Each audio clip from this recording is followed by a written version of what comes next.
teses para as quais temos representantes aqui. Estamos agora oficialmente gravando. Temos aí 4 teses, tá? Eu numerei elas de 1 a 4 e eu vou fazer um sorteio simples só para definir a ordem de apresentação. Você quer explicar a dinâmica de apresentação, Gabriel, só antes de eu fazer o sorteio? Posso falar rapidinho. Vamos seguir da mesma maneira que fizemos no outro encontro, né? A gente vai fazer o sorteio para organizar a questão da ordem de apresentação. A gente conta 10 minutos para que cada pessoa possa apresentar cada tese, né?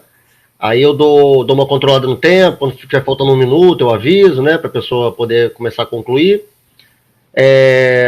E aí, da outra vez, a gente apresentou, então, todas as teses, né, seguindo aquela ordem de sorteio, e ao final a gente abre para perguntas, né, quem tiver interesse em fazer alguma pergunta, ou direcionada para uma tese específica, ou para todas as teses de uma maneira geral, perguntas de no máximo 3 minutos, e aí a pessoa de cada tese, representante de cada tese, tem 5 minutos para poder responder as perguntas que vierem, tá? Essa é a dinâmica.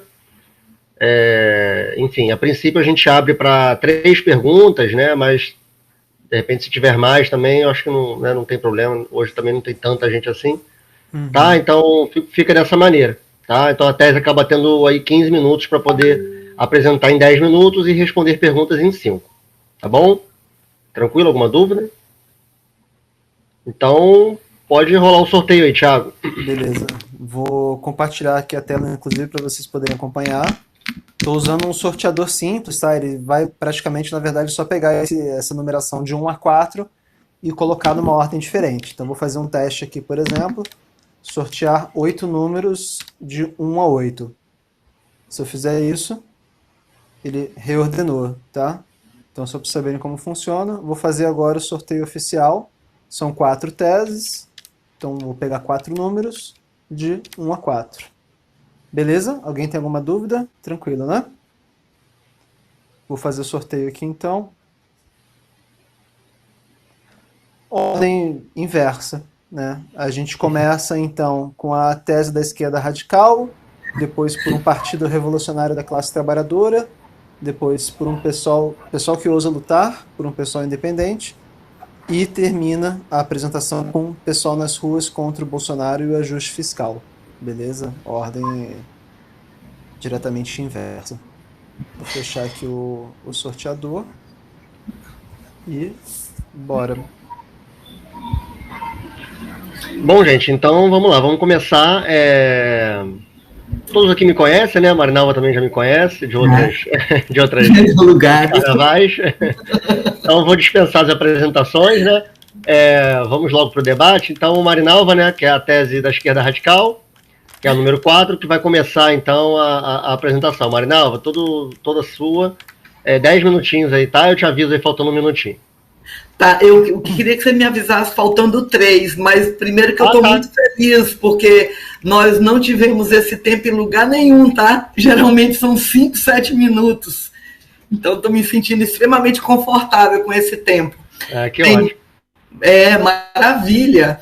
Bem, boa tarde, companheiros, boa tarde, companheiras. Eu sou Marinalva Oliveira, sou professora da UFRJ do PSOL Niterói, e aqui eu estou assinando a tese nacional, que é a tese da esquerda radical, por um pessoal de luta radical e pela base. Essa tese ela é assinada por algumas correntes do PSOL e por independentes. No meu caso, eu estou como independente.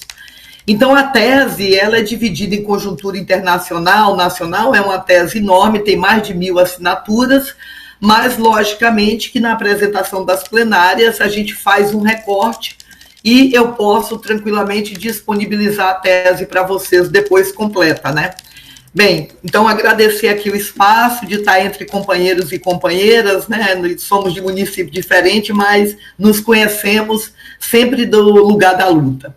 Então, primeiro, eu fiz alguns recortes, até mesmo pensando nos 5 a 7 minutos, mas, enfim, eu gostaria de começar dizendo que a primeira coisa que nós queremos reafirmar com essa tese, que, mais do que nunca, a nossa luta prioritária nesse momento é derrotar Bolsonaro. Derrotar Bolsonaro, derrotar o bolsonarismo. E afirmar, logicamente, um PSOL, que é o nosso partido, das lutas independente. E com candidatura própria e um programa anticapitalista. Esse é o tom geral da nossa tese. Então, para isso, nós avaliamos que estamos diante de uma conjuntura duríssima, com todos os porém que tem aí, mas é uma conjuntura que nós temos um governo negacionista, um governo corrupto, e que cresce uma insatisfação com esse governo Bolsonaro, com suas medidas recessivas de governo, com sua política de morte, é uma política de crime humanitário, e também com a pandemia acentuou tudo isso. E tudo isso tem se acentuado muito mais e tem causado um desgaste enorme desse governo por amplos setores sociais. E esse desgaste vem de todos esses acúmulos aí na pandemia, de mais de 500 mil mortes, mas mortes também, mortes por fome, mortes por Covid, mortes pelo genocídio da população negra. Então, é um governo que tem isso enquanto seu projeto político. É seu projeto político. Diante disso, nós temos que avaliar também que as manifestações de rua, por sua vez, começaram a dar vazão a essa ampla contra esse genocídio e as denúncias de corrupção na condução bolsonarista aí da pandemia. Nós estamos assistindo aí centenas de milhares que tomaram as ruas no dia 29 de maio, no dia 19 de junho e no dia 3 de julho. E cada vez mais essas manifestações têm tomado capilaridade. Não é só os setores organizados, sindicatos, movimentos populares, mas também o povo da periferia, mesmo aqueles que não estão organizados, estão vindo para essas manifestações. Então, cada dia mais, essa insatisfação está vindo para a rua e tornando algo concreto. E, logicamente, que o 3 de julho agora tem uma avaliação que foi muito maior do que os outros. Isso é muito bom porque isso cresce a insatisfação e essa insatisfação, ela crescendo, ela está reverberando na rua no dia dos atos, mas durante ou antes, durante, aí nós estamos vendo no dia a dia mesmo, em cada local. E também nós temos que avaliar que tem a entrada de setores, da cena de setores que estão dispostos à luta, mesmo diante da pandemia, do vírus, que é fatal para a maioria da população periférica, negra, pobre, mas as pessoas estão indo para a rua porque estão diante de um governo, diante de um projeto de governo que está se tornando uma política de Estado muito mais agressiva e letal do que o próprio vírus. E aí, diante disso, cabe ao nosso partido ter como centro e a intervenção política nesse processo de lutas unificadas, ajudando a impulsionar e fortalecer essa jornada nacional unitária contra o Bolsonaro por vacina, salário e emprego de imediato. Paralelo a essa crise social, tem uma crise ambiental, tem uma crise política, avanço, o desemprego disparou, a fome disparou, nós temos aí milhões de pessoas em situação de insegurança alimentar e outras que sequer têm o que comer. O Brasil voltou ao mapa da fome.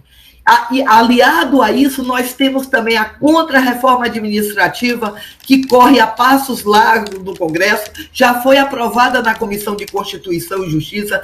Nós temos o projeto de lei da educação domiciliar, gente, onde desresponsabiliza o Estado com a educação, onde vai passar fundo público para entidades privadas, onde vai ocorrer a desvalorização da profissão docente, porque vai entregar às famílias a responsabilidade pela educação dos seus filhos. E nós sabemos muito bem que não é bem assim, porque as famílias não vão ter condições de assumir. Na verdade, vão surgir em ONGs, aquelas entidades que têm o nome de filantrópica, que na verdade são filantrópicas para se apoderar do fundo público, e será uma educação não só com caráter privatista, mas com caráter também ideológico, fundamentalista. Também já tem parecer favorável e vai a plenário. Nós temos o PL 490, que ameaça expulsar os indígenas dos seus territórios, que as medidas privatistas continuam sendo tocadas no Congresso. A CPI da pandemia tem acirrado essa polarização, mesmo a gente avaliando que a CPI é algo institucional e que pode não dar em nada. Logicamente que os interesses... E diante disso, o que nós temos que fazer? Não esperar 2022. É por isso que nós não podemos aguardar eleições de 2022. Nós temos que derrotar Bolsonaro já. E é possível isso com essa unidade. Diante disso, nós apresentamos a nossa tese, o Glauber Braga com a pré-candidatura a serviço das lutas e da independência do PSOL. É mais do que necessário, num contexto, numa conjuntura como essa, o PSOL ter a sua pré-candidatura. Pré-candidatura não é só discutir eleições para 2022, mas é discutir qual é o programa que nós temos para a classe trabalhadora. Reafirmar a necessidade disso. Apoiar uma candidatura é no sentido de trazer esperança para o povo de um programa anti-imperialista, um programa anticapitalista. O PSOL, e além do mais, é defender a identidade do PSOL. Defender uma pré-candidatura é defender a identidade, é defender o seu programa. Construir a ampla unidade nas ruas para derrotar Bolsonaro já. Construir a pré-candidatura com o nosso programa para a classe trabalhadora. E é a única pré-candidatura que tem condições de fazer isso, de apresentar um programa para a classe trabalhadora, é uma pré-candidatura do PSOL. Por isso que nós não podemos retirar do processo eleitoral uma única candidatura que fala abertamente por um referendo revogatório, contra as privatizações, a favor da reforma agrária e urbana, uma que vai atuar em consonância com o programa das mulheres, da negritude, LGBT, superar a cultura capacitista em relação às pessoas com deficiência e que defenda os direitos da população idosa, que defenda a suspensão da auditoria das dívidas públicas com participação popular, taxar as grandes fortunas com recursos que podemos garantir, investimento público em saúde, educação, previdência e todas as políticas sociais. Esse é um programa que nós apresentamos porque é o programa do nosso partido. O PSOL nasceu negando a conciliação de classe. Fundamos um partido para defender a independência de classe trabalhadora frente aos governos e aos patrões. Por isso que nós não podemos, enquanto partido, perder a nossa identidade, perder a nossa origem e se aliar a candidaturas outras que fazem acordos com a direita ou fazem acordos que são convenientes, mas que não são convenientes para a classe trabalhadora, são convenientes para o capital. E diante disso, a gente avalia que o PSOL é e continua sendo o partido necessário e que possamos garantir que o partido cumpra a sua missão como ferramenta de esquerda nesse cenário tão grave e duro para o Brasil. E vamos para o 13J e vamos para o 24J nas ruas para derrotar o Bolsonaro, o bolsonarismo e reafirmar cada vez mais a identidade do nosso partido. Obrigada. Nossa, certinho, hein? 10 minutos cravado. Foi ótimo, Marinalva. Então, ok. Vamos então para a próxima apresentação, que é a tese por um partido revolucionário da classe trabalhadora. É o Rômulo, né? Que vai apresentar? Sim. Isso. Então, vai lá, Rômulo. 10 minutinhos aí.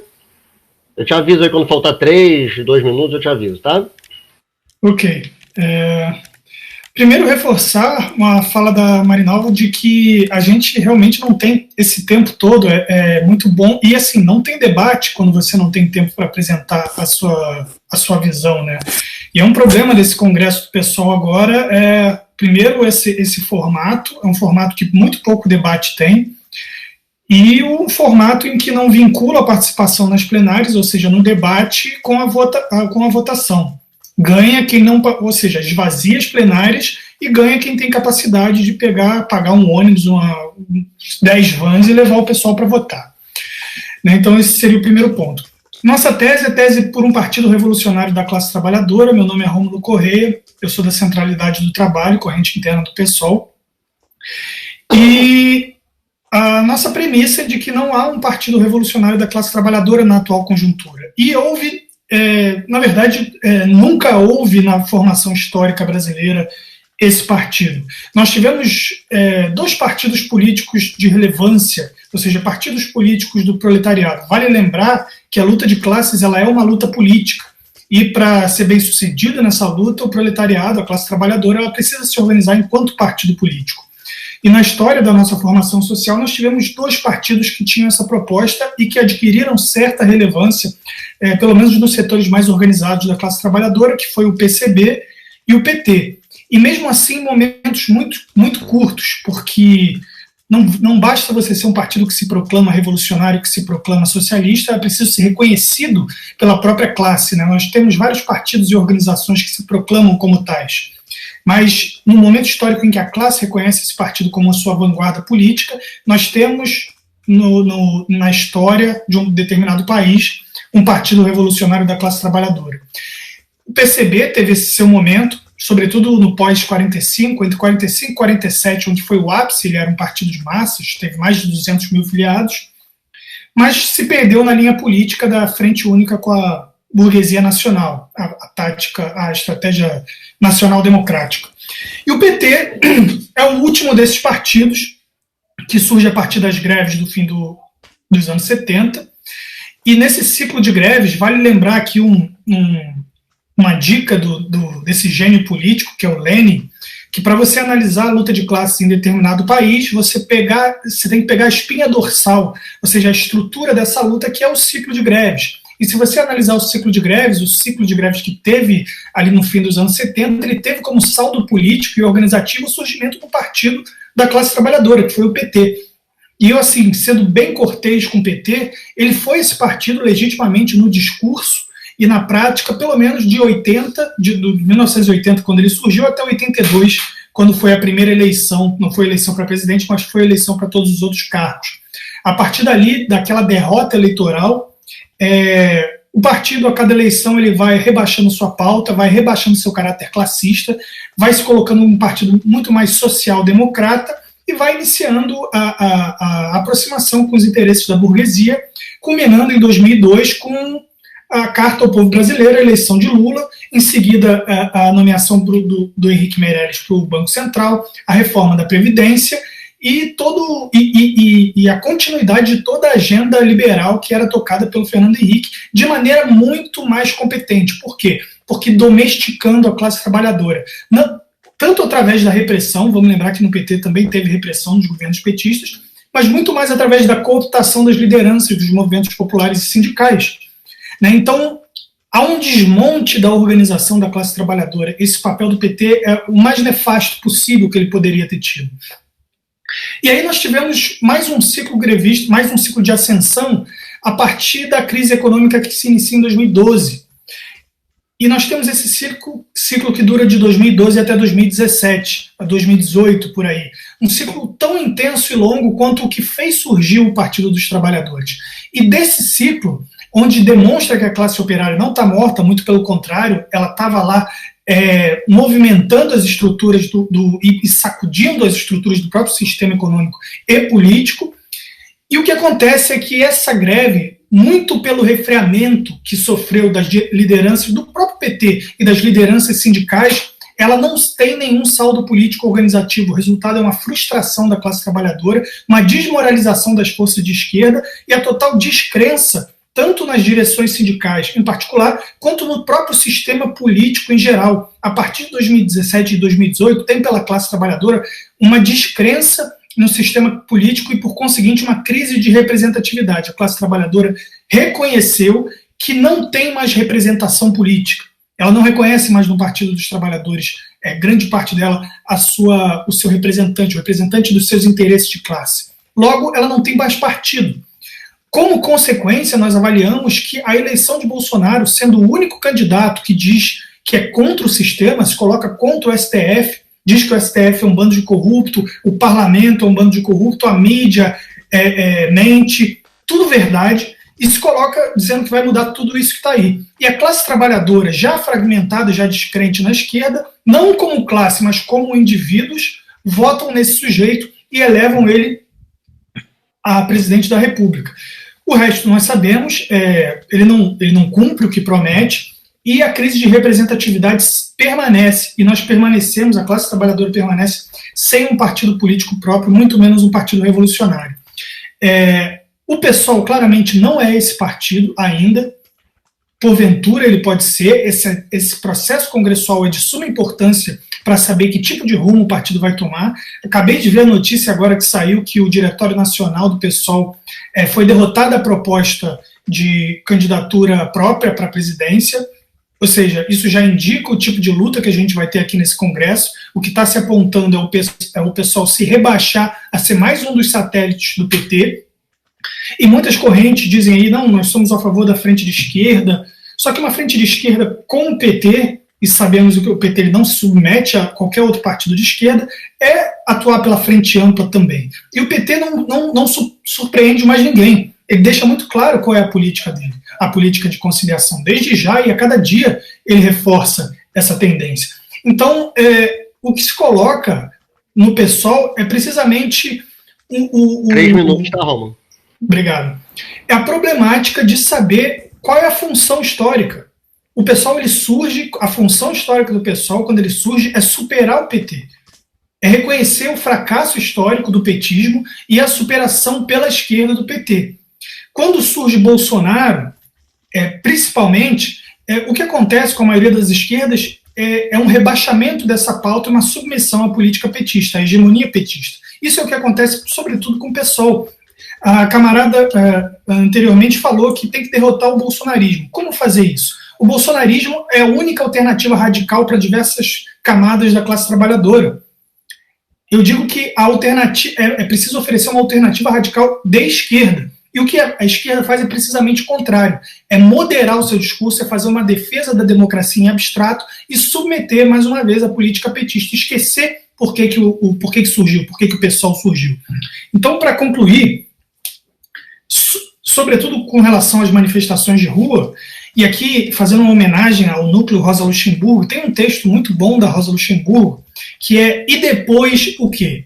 É uma análise que ela faz sobre as manifestações de rua que ocorriam na Alemanha no início do século XX, com respeito a uma reforma eleitoral que estava acontecendo, e ela elogiava, sim, as manifestações de rua estão acontecendo, mas e depois? É preciso que o movimento ele adquira novas formas, porque se ele se mantém no mesmo nível, ele inevitavelmente decai. Há novamente uma frustração, há novamente uma descrença da política de rua e há uma volta a uma crença resignada na luta meramente parlamentar.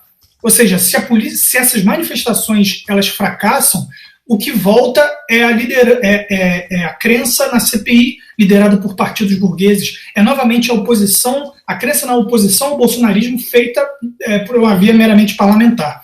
Então, nós julgamos que é preciso dar um próximo passo nessas manifestações de rua, senão elas inevitavelmente decaem. Sem nenhuma evolução, sem nenhuma conquista, elas se esvaem.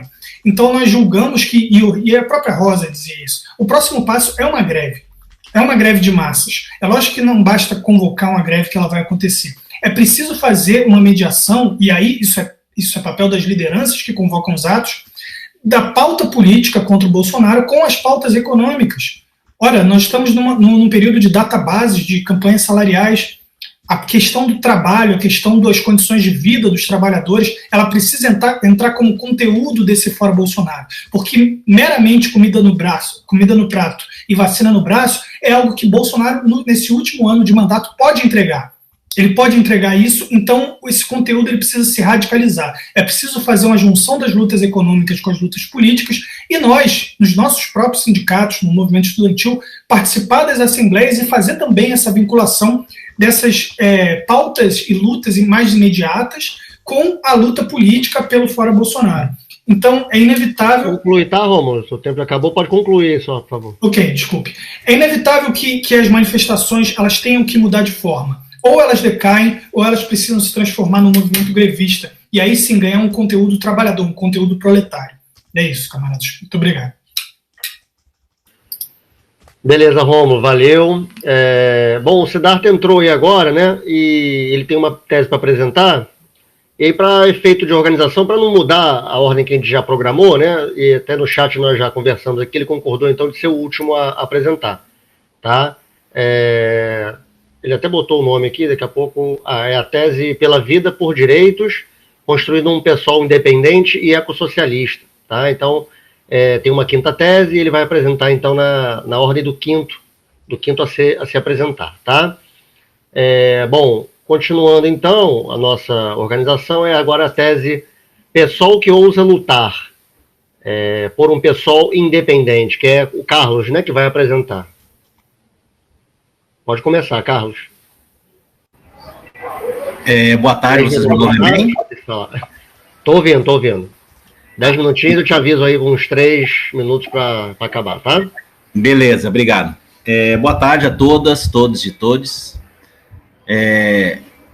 Vou apresentar a tese do pessoal que ousa lutar, mas antes eu queria fazer um preâmbulo rápido. O companheiro que me antecedeu já anunciou sobre a candidatura própria, mas também queria anunciar que o Diretório Nacional, infelizmente, né, manteve o cronograma do Congresso e nós vamos ter votação presencial contra a proposta de vários setores do pessoal que achavam que tinha que adiar essa parte presencial em função das condições sanitárias que nós estamos nesse momento. Nós achávamos que deveríamos adiar essa parte presencial, continuar com as plenárias municipais, debatendo e adiar por uns 2 ou 3 meses. Mas, infelizmente, isso não foi aprovado e aí vão ter que assumir a responsabilidade por essa situação aí de expor a militância a uma situação de votação presencial, enfim.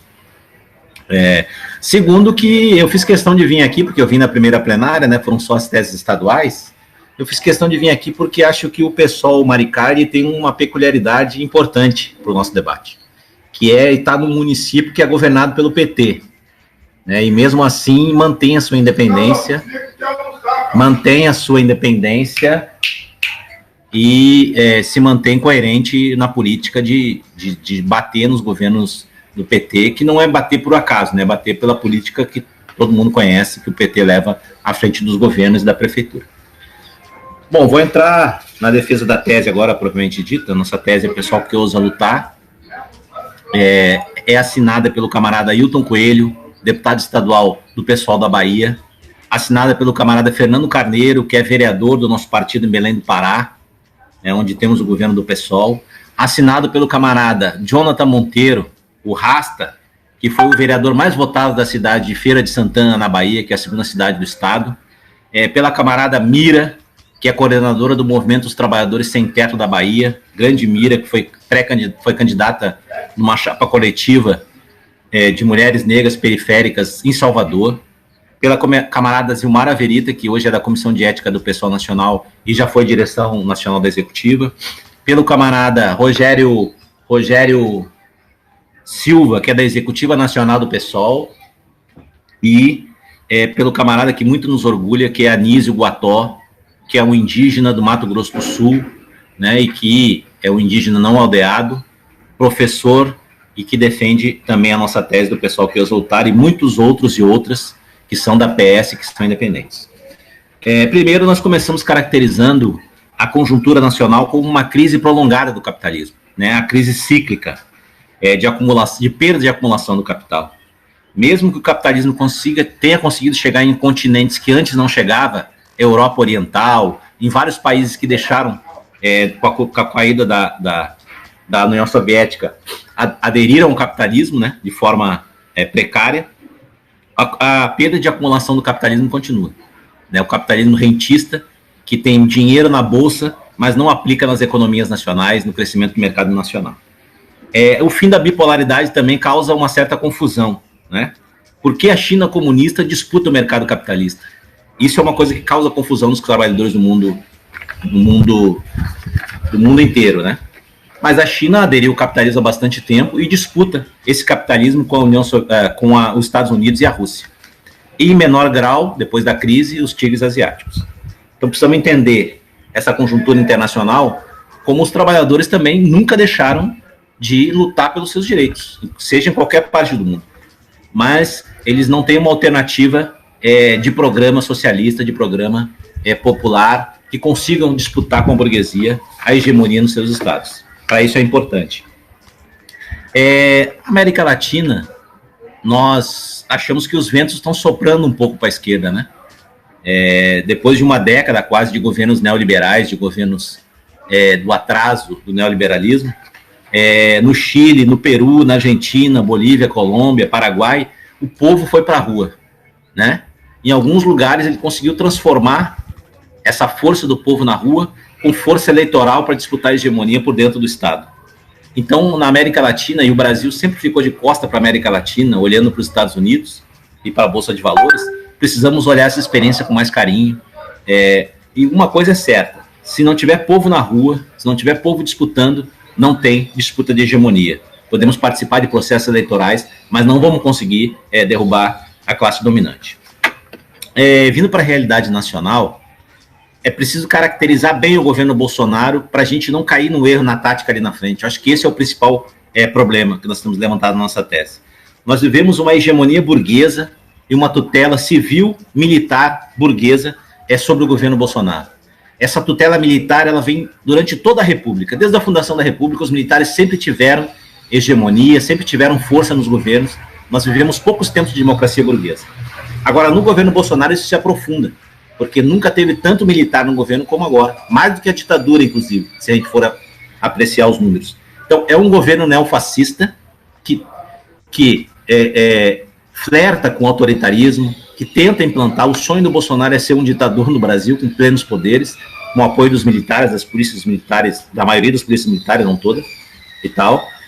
Mas não é um governo fascista tradicional, da forma que a gente conhece lá na Europa, com partidos comunistas ilegais, com assassinatos, com imprensa burguesa não livre, tutela sobre os sindicatos, etc. Tal. Não é o momento que nós estamos vivendo. Nós estamos vivendo um governo que flerta, sim, com o autoritarismo e que tem que ser enfrentado na rua e tem que ser derrubado já, sob pena de nós perdermos mais vida dos trabalhadores e trabalhadoras. É isso que se trata. Precisamos derrotar esse governo agora. Agora, não... E precisamos diferenciar duas coisas. Uma coisa é frente ampla contra o neofascismo, na rua, na luta, que cabe todo mundo que luta contra o fascismo, e frente de esquerda nas eleições. Não fomos nós que antecipamos o debate eleitoral. O debate eleitoral foi antecipado pela volta do cenário do Lula, que nós achamos que é um avanço democrático, né? Óbvio. O Lula precisa apresentar na sociedade, apresentar o seu projeto, nós precisamos derrotar ele com nossa força. Agora, outra coisa é nós entrarmos no governo ou disputarmos com o lupetismo. Na nossa avaliação, no primeiro turno, nós precisamos apresentar o nosso programa. Partido que não apresenta programa desaparece. Haja visto o PCdoB, que sequer elegeu, sequer conseguiu atingir a cláusula de barreira. Não podemos ser o PSTU também, que sempre bota o programa máximo em cima e vai para as eleições só para demarcar campo e para ganhar alguns militantes. Temos que ser um partido que dialogue com as massas, que apresente um programa democrático, popular, ecossocialista e contra todas as opressões. Essa é a nossa tarefa. E o pior de tudo isso, ou o melhor de tudo isso, é que nós não vamos poder fazer isso em 2012. Nós vamos ter que fazer luta agora para derrubar esse governo e vamos, junto com essa luta, tocar o debate sobre o nosso programa de governo. 3 minutinhos, tá, Carlos? Só para você saber. Beleza, obrigado. Junto, no calor da luta para enfrentar esse governo, nós vamos ter que fazer o debate sobre o programa de governo. Nós sempre dissemos que o nosso programa é feito programa movimento, que é o debate com os trabalhadores e trabalhadoras que estão na rua, aglutinando e acumulando forças para um projeto que consiga derrubar com isso. Partido que não se apresenta no primeiro turno passa a desaparecer. E o PSOL é fundamental nessa tarefa. Discordamos frontalmente da proposta de frente de esquerda ou frente com PT, PCdoB, PSB, etc. Esses partidos já demonstraram que vieram. O Freixo fez a opção dele. Ele viu que não conseguiria aprovar isso dentro do PSOL. Agora tem setores dentro do PSOL que ainda defendem que precisamos apoiar Freixo no primeiro turno. Eu acho um equívoco, nós achamos um equívoco e precisamos ter candidatura própria nacional, e nós estamos entre aquelas e aqueles que defendem a pré-candidatura do camarada Glauber para presidente, com um programa potente, debatido desde agora, e lá na frente, se nós avaliarmos que existe risco de o bolsonarismo vencer no primeiro turno, a gente reavalia. Agora, até lá, nós vamos agitar e vamos debater o nosso programa e nossa pré-candidatura. Se lá na frente a gente avaliar que pode o bolsonarismo e o neofascismo ganhar no primeiro turno, não tem problema nenhum da gente retirar a candidatura. Agora, até lá, nós queremos fazer esse debate, com toda a militância do PSOL, com todo o debate, e o Congresso deveria debater essa questão. certo? E por último e não menos importante, achamos que o pessoal precisa ser ainda mais democratizado. Reconhecemos que teve um avanço nessa gestão, né, do diretório estadual, mas ainda precisamos mais. Precisamos construir as regionais, precisamos fazer com que os municípios militem junto, debatam junto nas suas regiões, construamos os núcleos de base, que é o cerne do partido. A luta política acontece na cidade, no município, não acontece na federação nem no estado, acontece no chão do município, e é ali que o pessoal precisa estar. E aí a gente precisa de estrutura intermediária entre o diretório estadual e os diretórios municipais, e para isso a gente defende a construção de regionais, que os municípios das regiões se articulem, onde tem relação e consigam fazer isso. Formação política, precisamos ter formação de formadores, para que os municípios possam reproduzir os cursos nos seus municípios. Finanças também, precisamos fazer um aporte para os municípios, porque precisa legalizar. Vai passar um carro de som aqui, atrapalhar. Precisamos regularizar também que você conclui, tá? Que o tempo já esgotou. Já. Eu vou concluir com isso. E precisamos, finalmente, fazer com que o nosso diretório estadual tenha reunião mais periódica, né? Que a gente consiga fazer o debate mensalmente, pelo menos uma vez por mês, do diretório estadual para debater as políticas estaduais. E por último mesmo, nós escrevemos tese estadual e estamos apoiando a tese dos camaradas da comuna para a tese estadual, que é a tese por um pessoal ecossocialista. Muito obrigado, parabéns pelo debate, estamos juntos. Valeu, Carlos, obrigado. Vamos então agora para a quarta apresentação, que é a tese PSOL nas lutas contra o Bolsonaro e o ajuste fiscal. Jaqueline, que vai apresentar? Sim, eu vou dividir com o Marcos. Tá, então 5 minutos para cada, né? Isso. Pode começar? Pode ir lá. Bom, boa tarde, gente. Meu nome é Jaqueline, eu sou professora da rede estadual, sou militante da CST, diretora do CEP Maricá e faço parte da executiva do PSOL Maricá. Bom, a gente vive um momento, né, de fome, de desemprego e de várias mortes, mais de 500 mil mortes por Covid. Uma reforma administrativa em curso, né, a pauta econômica sendo tocada, né, aproveitando a pandemia para ser tocada, privatizações aí listadas, agora querem privatizar os Correios, né, e a CPI vem comprovando os crimes do Bolsonaro, né, que acaba sendo visto pelo mundo todo como o único presidente a querer propina com uma vacina em plena pandemia. Por isso que ele ignorou, né, mais de 50 e-mails da Pfizer, porque ele escolheu onde ele poderia lucrar em cima, né, e por conta, para que eles conseguissem ganhar $1 por dose, milhares de pessoas aí morreram, perderam a vida, né, antes de ter a chance de se vacinar. Eu acho que a gente ficou em casa durante muito tempo, mas as pessoas perceberam que o governo, ele é pior do que o vírus. Que enquanto esse governo aí estiver, nós vamos contar os mortos do nosso lado, né? Porque quem está morrendo, né? Quem mais está morrendo é quem mais se expõe, é a classe trabalhadora, que está aí pegando transporte lotado, que está trabalhando, que não teve direito ao lockdown. Então, e acho que isso teve também, né? A gente veio aí de uma jornada de mobilizações aí, que começou no dia 29 de maio, teve 19 de junho e agora o 3, né? Foram mobilizações muito importantes e, de certa forma, tiveram alguma influência também dos ventos que sopraram lá na Colômbia, no Chile, no Paraguai, né? Infelizmente, o que a gente vê é que boa parte da esquerda não está investindo nem jogando peso nas mobilizações.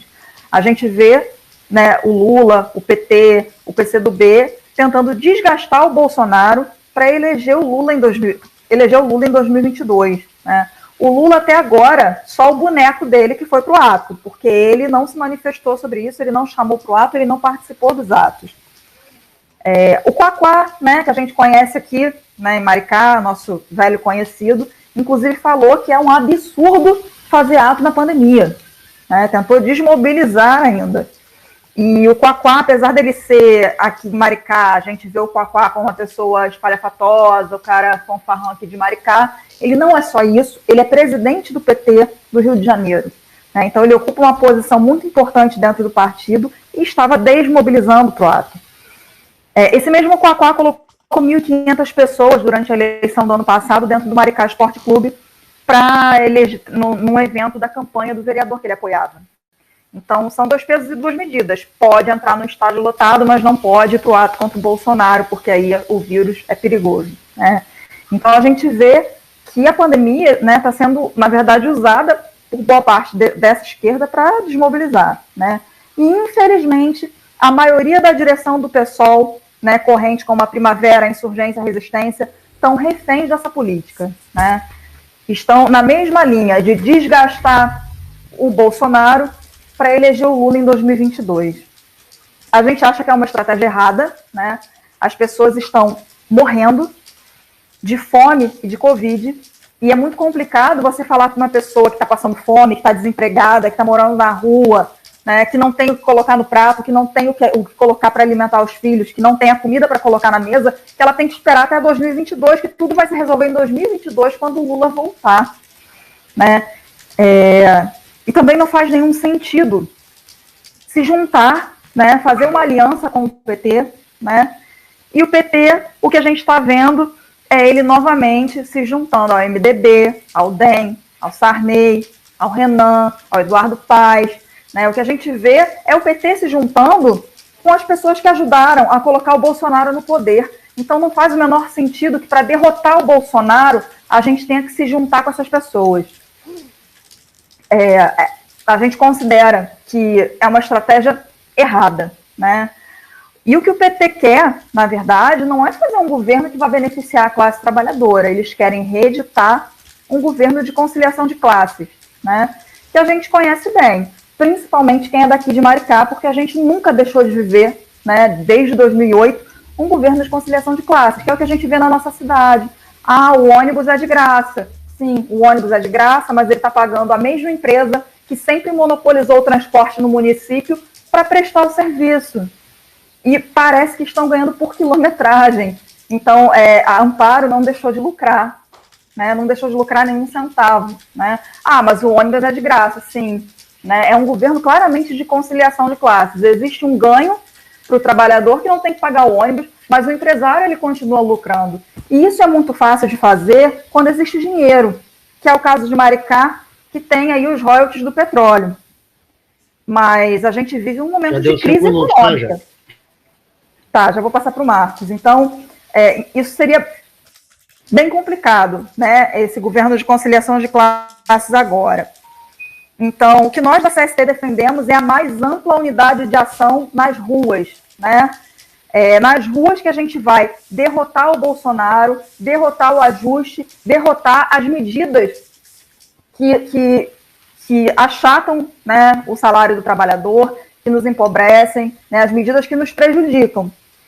Então, é importante, sim, ter uma unidade nos atos, mas sem deixar de apresentar o nosso programa, de apresentar a nossa saída à esquerda, né? E é importante, sim, o que o Rômulo colocou, né, que mude o caráter desses atos. É importante que esses atos que estão acontecendo no sábado virem greves e paralisações, se aliem a greves e paralisações, porque o que vai pressionar o governo e a burguesia é parar o trabalho, é parar a produção.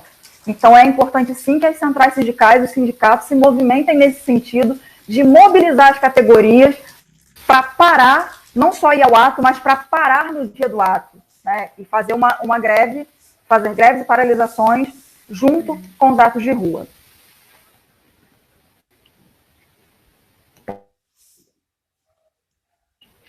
Marcos, seu microfone está desligado. Tem que ligar ele aí. Não ligou, não. Continua desligado, Marcos. Está mutado.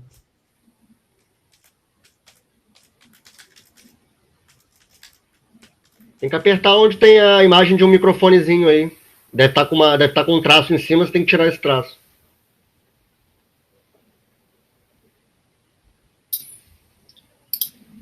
Vocês não conseguem fazer isso aí não, Thiago? Acabei de tentar aqui, não consigo. Se a pessoa tivesse com o microfone aberto, eu conseguiria mutar, mas desmutar o dela eu não consigo. Não. Eu termino, então, gente. Problemas técnicos. Eu posso terminar. Pode usar o tempo, então, já.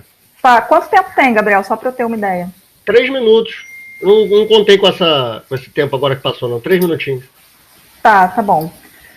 Bom, então o que a gente acha é isso, né? Essa ampla unidade nas ruas e que mude, né, um caráter desses atos, né? Para que se pressione de fato o governo. A gente acha que existem duas posições sendo discutidas nesse Congresso do PSOL, que é justamente essa, né? Uma parte defendendo desgastar o Bolsonaro e a outra parte, né, e parte dela defendendo construir essa mobilização para derrotar o Bolsonaro, que é o que a gente acredita, né? A gente defende, sim, uma candidatura própria, a gente concorda que é importante, sim, apresentar um programa, porque não basta só dizer, né, que a gente tem que vacinar, que a gente tem que gerar emprego, né, as coisas que a gente tem que dizer como. A gente precisa apresentar uma saída para a crise. Isso é importante, isso se faz com um programa, e é um programa que o PT não vai apresentar. O que a gente defende é a suspensão do pagamento da dívida pública, né, para que esse dinheiro seja utilizado para conter a pandemia do coronavírus, para gerar emprego nas áreas sociais, para garantir alimentação, para garantir direitos, renda, emprego, né, para as pessoas. A taxação das grandes fortunas também é importante. Lutar pela quebra das patentes. A gente acha que é de suma importância quebrar as patentes das vacinas, né, porque é isso que poderia garantir também vacina para todo mundo. A gente tem condição de produzir vacina para o país inteiro, talvez até para a América Latina, né? Mas seria importante quebrar, né, essa patente das vacinas. Lutar contra a repressão policial, contra o extermínio nas favelas, continuar mobilizando, lutando, né, contra esse extermínio que nunca parou, nem mesmo nos governos do PT, nem mesmo aqui no Rio, nos governos, né, do Sérgio Cabral, Pezão, isso sempre aconteceu, e foram pessoas que foram apoiadas pelo PT aqui no Rio, então a gente não pode esquecer disso, né? Lutar contra o racismo, contra as opressões, é importante que a gente continue apresentando o nosso programa, e a gente acha que isso só é possível com uma candidatura própria, com a candidatura do Glauber, né, e para que a gente consiga, de fato, apresentar uma proposta, não apenas, não só uma questão de ganhar votos, mas de apresentar um programa. A gente precisa discutir uma saída com a população, né? Discutir uma saída com as pessoas, porque é fácil falar, tem que ter vacina, tem que ter comida, tem que ter emprego, mas como? A gente precisa dizer como. E isso a gente só faz quando a gente apresenta um programa próprio, né? Um programa baseado naquilo que a gente acredita que não é o programa do PT. É isso, gente. Acabei. Beleza. Certinho o tempo. Vamos então para a tese agora pela vida por direitos, construindo um PSOL independente e ecossocialista, que é a última apresentação do Siddhartha. 10 minutos, tá, Siddhartha? Igual da outra vez. Siddhartha tá aí? Tá, né? Tá. Pode começar quando você quiser aí.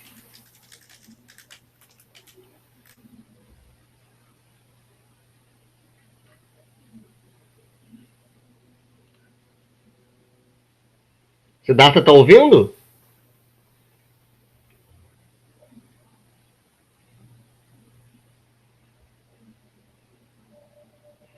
Estão me ouvindo agora?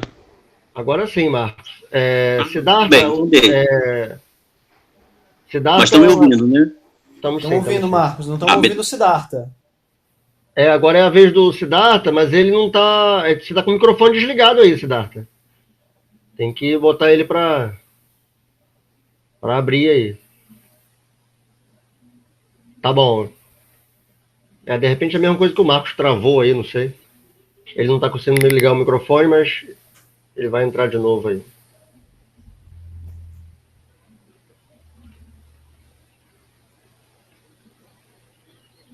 Tenta falar aí, Siddhartha. Alô, alô? Opa, agora foi. Então, vai lá, 10 minutos para a sua apresentação aí. Show. Desculpa aí, gente, eu tô no celular, confusão aqui. Hoje, essa semana, meu notebook se despediu de mim. Mas vamos lá, então. Primeiro, eu queria reforçar a fala do Faleiro no começo dela. Nós da Comuna, assim como diversas organizações que estão aqui presentes, né, a gente repudia veemente a decisão do PSOL em manter o Congresso presencial. A gente acredita que essa decisão tomada pela maioria do partido de alguma forma que legitima, né, esse tipo de política que a direita defende, negacionista, e diz respeito à vida das pessoas, à vida dos nossos militantes aqui do nosso partido, colocando em risco diversas vidas só para fazer uma votação congressual de maneira presencial. Então a gente na Comuna é totalmente contra. A gente até lançou uma nota aqui junto com diversos companheiros hoje, galera da CST, APS, MES, depois posso socializar para vocês. Enfim, é isso, gente. Vamos lá. Agora, nós da Comuna temos muito acordo com diversas falas que nos antecederam. Então eu vou tentar focar um pouco nas nossas diferenças, mas de maneira saudável, respeitosa, não é de maneira para somar o que a gente está querendo somar pro nosso partido, né? E o que a gente entende quais devem ser os rumos do nosso partido nacionalmente. Primeira coisa que eu acho que é o que mais nos destaca em relação aos companheiros que estão aqui presentes é a nossa perspectiva ecossocialista. A gente entende que no plano internacional os processos de devastação das condições que tornam possível vida no planeta não podem ser barrados nos marcos do capitalismo. A redução acelerada da biodiversidade, o desmatamento, a poluição do ar, da água e da terra, né, a pesca excessiva, o avanço da monocultura transgênica, é toda uma dinâmica que busca o lucro prevalecer sobre os interesses da vida. Dessa maneira, essa lógica, né, de exploração da natureza também está profundamente arraigada numa forma de sistema mundo, onde existe um centro do capitalismo e a periferia do capitalismo. E aqui no Brasil a gente pertence à periferia do capitalismo. Historicamente, fornecendo, né, produtos, commodities para o exterior, enquanto a vida aqui é precarizada, né? Os melhores exemplos a gente pode ver, por exemplo, o consumo de carne, que a gente manda carne boa para lá, mantém a carne ruim aqui com preços extremamente abusivos, né? Além de todo o problema da própria indústria da carne. O que significa ela, né? Quando a gente fala de crise hídrica, de consumo excessivo de água, não é o nosso banho demorado que está causando isso, e sim a alimentação de gado, né? A irrigação de plantações de soja, enfim. Então, a gente entende que a única forma da gente superar essas demandas, né, a partir de uma tradição profundamente pautada nos interesses da classe trabalhadora periférica, em especial as lutas aqui da América Latina, baseada nos povos indígenas, né, que resistem nesses últimos anos, né, as mulheres que protagonizaram diversas lutas na Argentina, na Bolívia, né. A gente acredita que esses ventos é onde o Brasil, como acho que uma companheira que antecedeu, ou acho que foi Faleiro, não sei muito bem, falou como o Brasil tem a maneira de olhar, né, para deixar a América Latina de costas, né. Então o nosso programa que a gente apresenta como tese da Comuna é justamente fazer com que o partido PSOL tenha um programa político que olhe a América Latina como irmão, de frente, de ombro a ombro, de luta, né. Então a gente entende a conjuntura nacional. Eu peço para que me avisem quando tiver 1 minuto, por favor, tá? Porque se eu for falando, eu me perco. Então a gente entende aqui na conjuntura nacional que o que está em curso é uma política ecocida, genocida, né? Que leva à precariedade da vida no Brasil. E a própria pandemia é mais um um lembrete para a gente de como a natureza é importante e de como o capitalismo não consegue resolver problemas relacionados à natureza.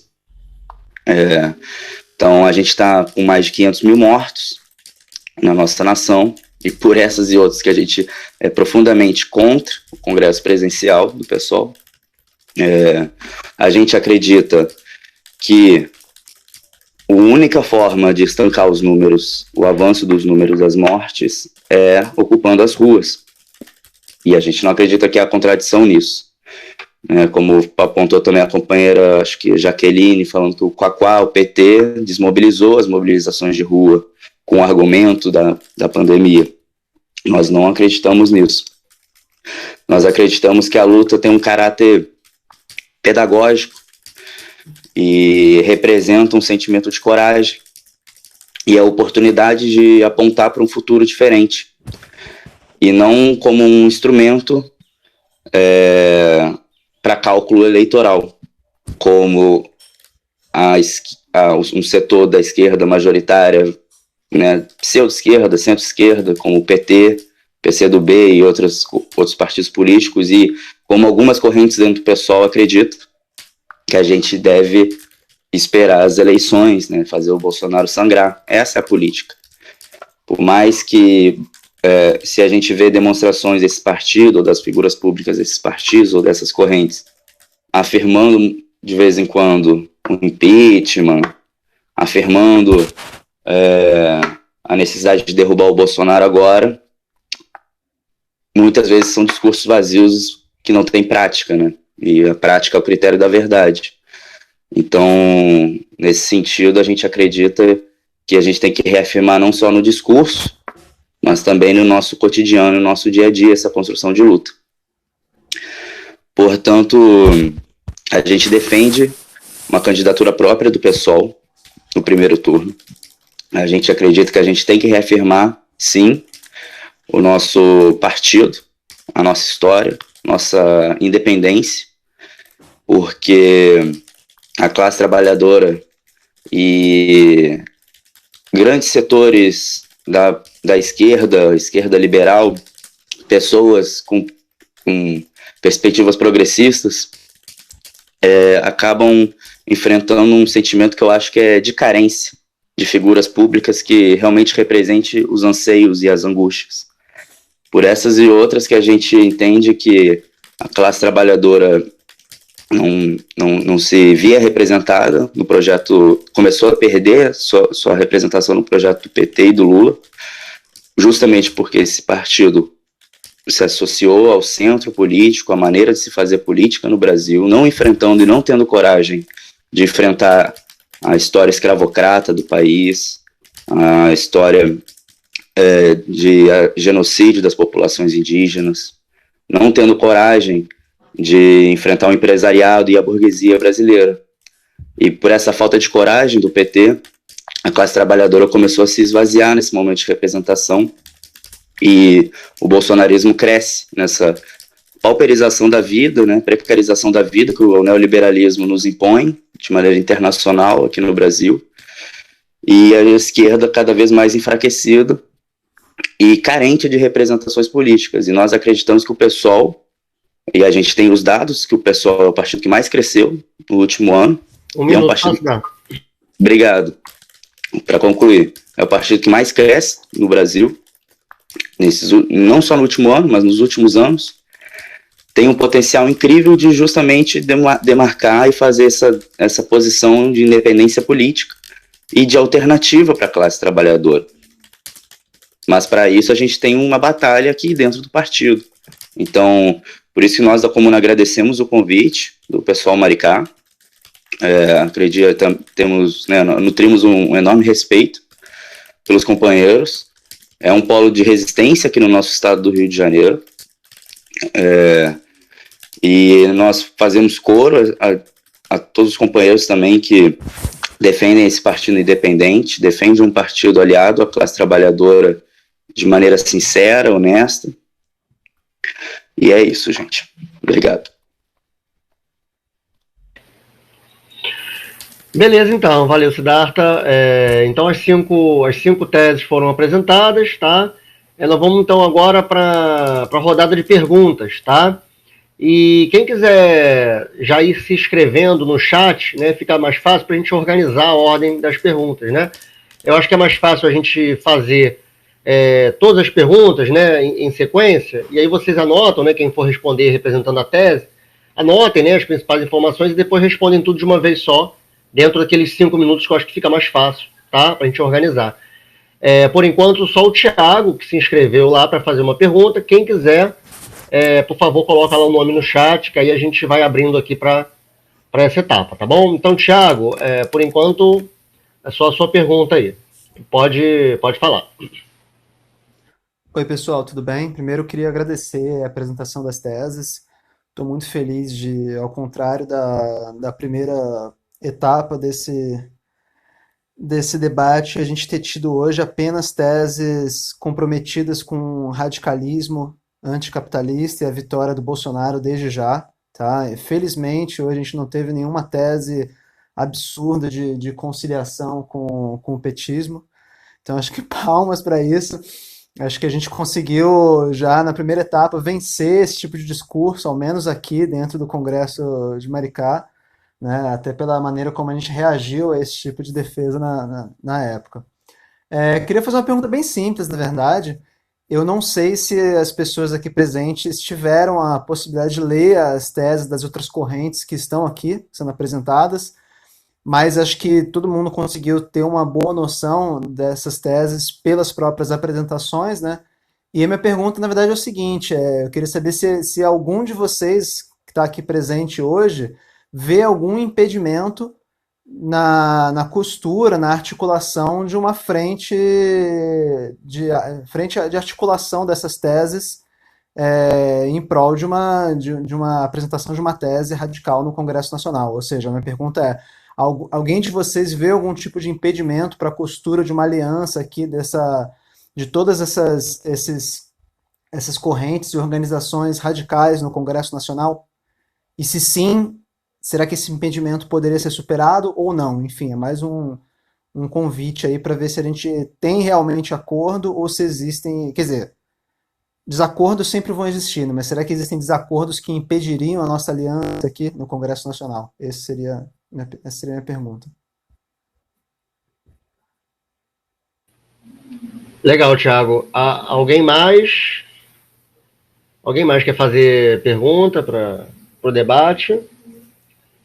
Eu posso colocar uma outra pergunta também, só para complementar. Eu acho que, na verdade, não é nem tanto uma pergunta, né? Mas, de repente, vocês desenvolverem um pouquinho a respeito disso, baseado aí, cada um na sua tese, né?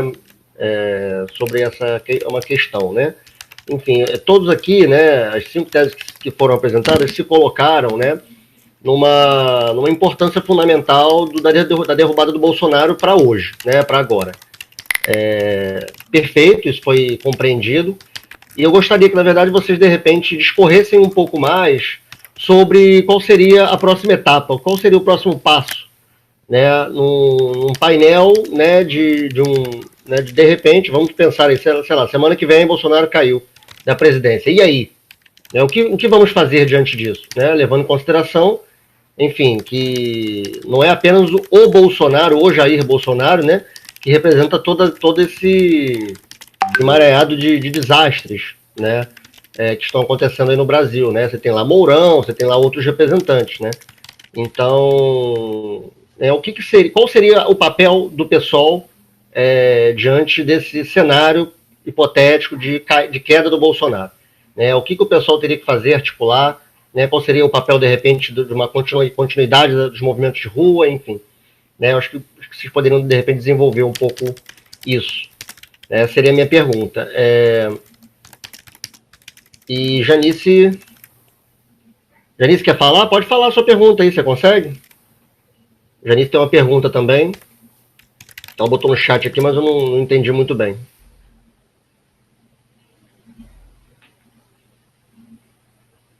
Janice, você consegue abrir o microfone aí? Ou então, de repente, escrever um pouco mais claramente lá no chat? Não sei se está dando aquele problema de não abrir microfone aí. Eu acho que a Janice cai. Ah, não, a Janice tá aqui, tá. Sim. Ela tá aí. Ah, agora foi. Acho que agora Foi. Então vai lá, faz a pergunta aí, Janice. Particularmente eu detesto o Jake Smith, de verdade. Na verdade, eu acho que é um pouco mais complementar ao que o Thiago e o Claveria falaram, que assim, nós estamos numa crise, né? É uma crise. E a gente estava discutindo até na quinta-feira, quando a gente estava discutindo com a Bárbara Sinedini e com o Molinari, que aí, no caso, são dois companheiros da CSTE, da Centralidade do Trabalho, da perspectiva de manutenção de um fôlego, que até o Rômulo traz um pouco isso, né? E a Jaque também, da manutenção de um fôlego em meio a uma crise. Objetivamente, a gente não pode esperar até 2023 para resolver as condições objetivas da classe trabalhadora. Contudo, a queda de Bolsonaro é urgente, mas permanece a chapa e a proposta guedista para a gestão que vai restar de Brasil. Eu acho que é um pouco na direção do que o Gabriel colocou, né? Não de imediato, mas qual seria a estratégia objetiva de manutenção do fôlego das pessoas, tendo em vista que nesse momento as pessoas estão lutando pela sobrevivência, para poder comer. Embora eu concorde com o Romulo, que não é só comida do prato e vacina no braço, e aí sinalizo, como sinalizei lá na live, que o Bolsonaro vai lançar um Bolsa Família próprio, ele já tem a intenção de garantir comida no prato, e a vacina independe dele, né? Ele não participou até agora, mas ele pode capitanear isso para ele, afinal de contas ele ganhou em 1 ano de Zap, da tia do Zap, né? Então, assim, como a gente pode, nessa urgência, até porque eu entendo que as manifestações, e fora Bolsonaro é meio e não fim, uma estratégia objetiva para a manutenção do fogo da luta, ainda que não só nas ruas. Como é que a gente vai capitanear como é que a gente vai... eu me incluo nesse meio, que a pandemia causou transtornos para todos nós, foi uma nova forma de entender a vida, de executar, de viver.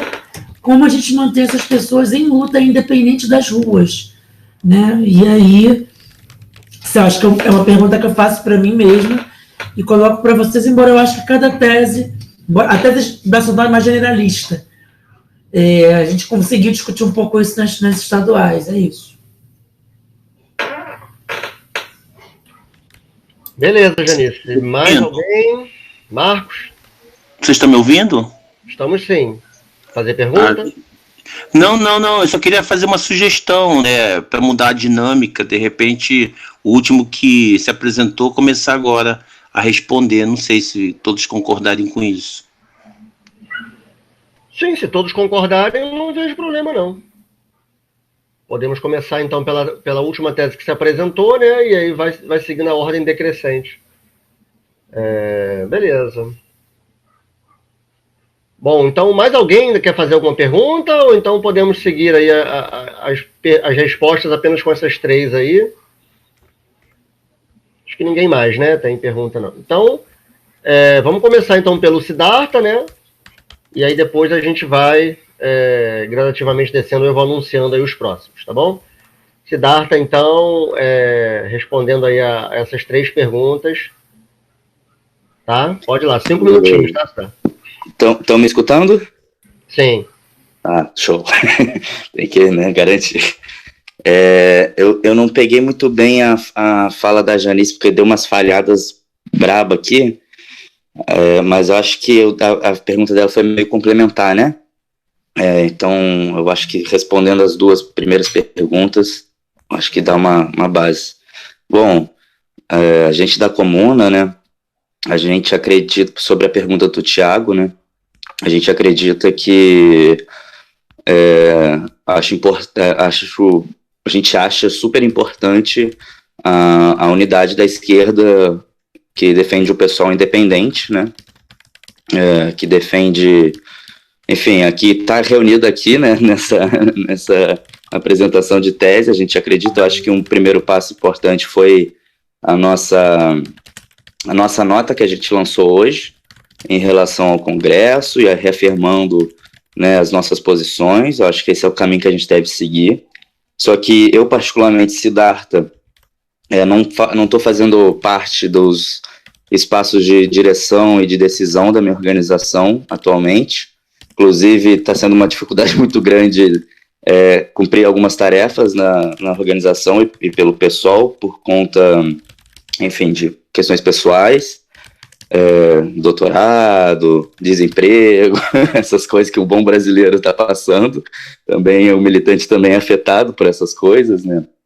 Então, acaba que eu não tenho a minha fala aqui nesse sentido, de reafirmar esse um interesse que eu acredito que seja comum em relação à comuna, de unidade, mas também não tenho nenhuma autoridade ou também não estou fazendo parte dos espaços onde essas conversas estão acontecendo. Então aqui fica mais um alento pessoal, né, em relação ao que eu acredito que nós devemos nos unir, como a gente vem construindo até agora. Eu acho que está sendo de maneira qualitativa, respeitosa. É claro que a gente tem diferenças, né, à toa porque a gente escreveu teses diferentes. Para a gente é muito, muito caro, por exemplo, a pauta do meio ambiente, mas é claro que a gente consegue fazer nossas conversas para aliar, né. E sobre a pergunta sobre, né, o que fazer, é a grande pergunta, né, essa pergunta é sempre muito boa. Essas horas aí eu queria muito que metafísica, espiritualidade existisse para a gente convocar o Lênin aí, né, porque eu acho que a gente pode convocar o Lênin a partir da leitura dele, né, e, né, eu acho que é a partir disso que a gente tem que se basear, enfim. Mas quando a gente fala derrubar o Bolsonaro, a gente tem que ter a ideia que a gente está falando em derrubar também o bolsonarismo, né? E é por isso e por essas e tantas outras que a gente acredita que eleição não vai adiantar para resolver o problema, né? E um impeachment, né? Se derruba com impeachment, a gente tem que se manter nas ruas, mobilização constante, greve geral, para conseguir ditar quais vão ser os rumos do nosso país, né? Eu acho que o que a gente acredita é justamente que as ruas são capazes, né, as organizações, a classe trabalhadora são capazes de ditar um futuro, e para isso a gente tem que acreditar que existe esse futuro, e a gente tem que falar que esse futuro existe, e para a gente da comuna esse futuro é um futuro pautado nas ideias ecossocialistas. Então, a partir da sociedade, né, organizada, da classe trabalhadora organizada, a gente acredita que é a partir daí que a gente vai fazer a política. Então, é greve geral, é continuar nas ruas, é enfrentar o fascismo de verdade. Se é fascista, se o governo é fascista, a gente tem que pegar esses 30% e meter a porrada. Fascismo não se resolve com eleição, não se resolve com papinho, se resolve indo para a rua. E, se for necessário, num nível de agravamento da conjuntura, né? Como ficam ameaçando aí a todo instante golpe militar, só a esquerda organizada vai ser capaz de dar a resposta possível, né? A gente acredita que, por mais golpista que a nossa história seja, né? A história do Brasil, as exceções são momentos de democracia, né? A gente acredita que também é difícil acontecer um golpe agora, pode acontecer, mas tem muita pressão da burguesia internacional e da burguesia nacional para que não aconteça, né? Eles estão desesperados procurando uma terceira via, agora acharam lá o Eduardo Leite para isso. Então, mas a gente sabe que os déspotas, eles vêm justamente dessa pressão também de se ver sozinho ali, né? E é aí que a coisa pode agravar. E agravando é só as ruas que vai ditar o futuro.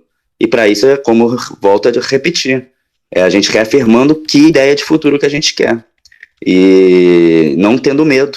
E é isso que eu acho que é importante, a gente ser uma esquerda com um sentimento de coragem, uma esquerda que paute a luta, sem receio de falar qual é o nosso intuito. Um programa de transição, um programa radicalmente ecossocialista, um programa radicalmente anticapitalista, radicalmente anti-imperialista. Então, e é indo para as ruas e sem medo. Acredito que é isso, né? Já tá meu tempo aí, 5 minutinhos, né? Tá concluindo agora o tempo. Então, é isso, companheiros. Eu acredito que para a gente pra gente, o que fazer caso o Bolsonaro caia é se manter na rua, greve geral e porrada em fascista. Beleza, Siddhartha. Então a próxima aí é a tese pessoal nas lutas contra o Bolsonaro e o ajuste fiscal. Responder as perguntas. Marcos e Jaqueline, né? Oi, isso. Vê aí como é que vocês vão organizar o tempo. O Marcos está com o microfone desligado ainda. É melhor. Eu respondo, já que deixa a Jaqueline. Então, Marcos não está se entendendo com esse aplicativo. Com o Jitsi. Então, cara, mas nem eu entendo. Eu não sei o que eu fiz aqui que o troço aumentou tudo.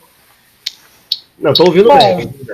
Então, sobre a questão da chapa, eu também não faço parte da direção da SST, mas eu tenho certeza que a direção da corrente está disposta a conversar, sim, e tentar chegar num consenso para formar uma chapa, enfim, no Congresso com as demais correntes, demais coletivos que estão aí na luta por um pessoal independente, né, por um pessoal classista, por um pessoal que tenha um programa próprio, né, e que não vá se juntar, né, fazer alianças escusas, que não querem transformar o pessoal num puxadinho do PT. Então, tenho certeza que a corrente está disposta a conversar para chegar num consenso, sim. Sobre a questão de derrubar o Bolsonaro, né, o que fazer depois, gente, a gente vive, né, numa democracia burguesa. Nunca nós saímos das ruas, nem mesmo, né, quando estava lá no governo de conciliação de classes do Lula. A gente teve que ir para a rua contra a reforma da Previdência em 2003. Né? A gente nunca, na verdade, saiu da rua. Então, se a gente derruba o Bolsonaro agora, o caminho, sem dúvida, é continuar na rua. Até porque a nossa pauta não é apenas derrubar o Bolsonaro, é derrubar as medidas de ajuste. Então, é se manter, sim, na rua. Sai o Bolsonaro, se ele sai por um impeachment, provavelmente entraria o Mourão, que é uma pessoa em que a gente não tem a mínima confiança. Se não entrar o Mourão, entraria o presidente da Câmara, que também não está do nosso lado, nem o do Senado. Enfim, a gente não pode confiar em nenhuma dessas pessoas que estão aí, né? Então, o caminho, sem dúvida, é esse. É permanecer nas ruas, né, mobilizados. Claro que, assim, derrubando o Bolsonaro, é provável, né, que algumas pessoas comecem, né, se animem, comecem a meio que desanimar, né? A gente conseguiu. Mas a gente precisa começar a esclarecer as pessoas que não basta a gente derrubar o Bolsonaro, ele cair por um impeachment, por exemplo, não significa que a gente derrotou o bolsonarismo. Então, a gente precisa tentar manter as pessoas mobilizadas, manter a mobilização, continuar nas ruas para tentar barrar, né, as reformas que viriam depois. Que certamente o ajuste a conta da crise continuaria caindo em cima da classe trabalhadora. Então é isso, você se manter nas ruas, mobilizados para defender os nossos interesses. Aliás, das ruas de onde nós nunca saímos, né, na verdade, nem mesmo antes do Bolsonaro.